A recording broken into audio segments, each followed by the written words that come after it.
Styx, a name associated more with a place than a person.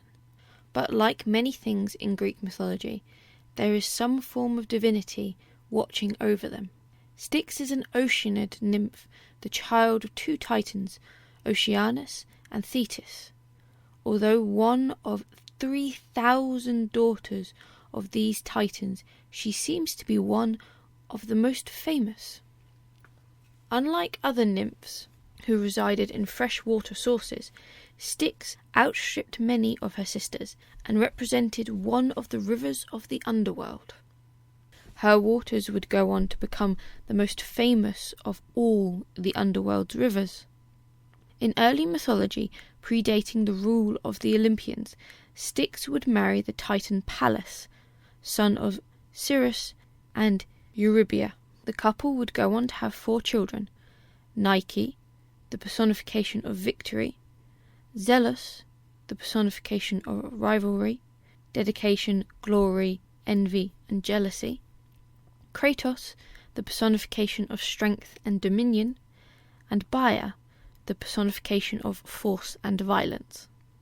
In some less common accounts, Styx is said to be the mother of Persephone, as opposed to the more common child of Demeter. Some also have her as mother of Echidna, instead of the more common Phorcys and Ceto. When the time of the Olympians came to be, Zeus and his siblings rose up against Kronos and the Titans. Before the battle could commence, Zeus looked for allies, proclaiming those who joined his cause would be given positions and privileges if they had held none before.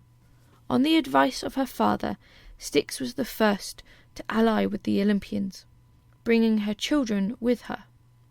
During the Titanomachy, Styx and her children would fight on the side of the Olympians, whereas Pallas would fight with the Titans. In recognition, Zeus chose to honour Styx by making her the oath of the gods, and gave her children a place in the palace of Zeus thereafter. Styx's river was known in the underworld as the River of Hate, where punishment was meted out. She herself would reside in a grotto that the waters flowed from.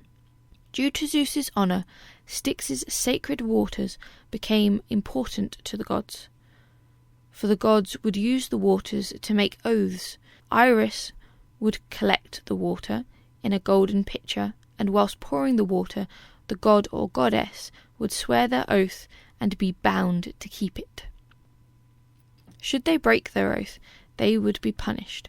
For a year they would lay unmoving, unable to breathe or partake the taste of ambrosia or nectar. Once the year elapsed, the oath-breaker would be exiled from the council of the gods, forbidden from partaking in gatherings or festivities. Tales of those who have sworn to the goddess and her river include Helios, who promised his son Phaeton anything he desired, and Zeus, who did similarly to Semele. Both ended in disasters, as neither could break their oath.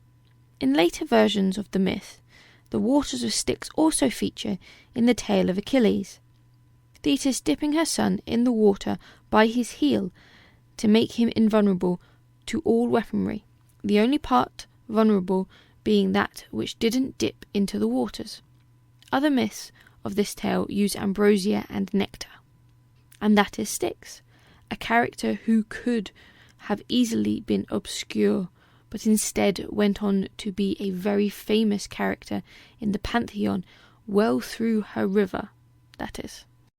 To support this channel, please do not forget to like, subscribe, and leave a comment down below. And I will see you all in the next one.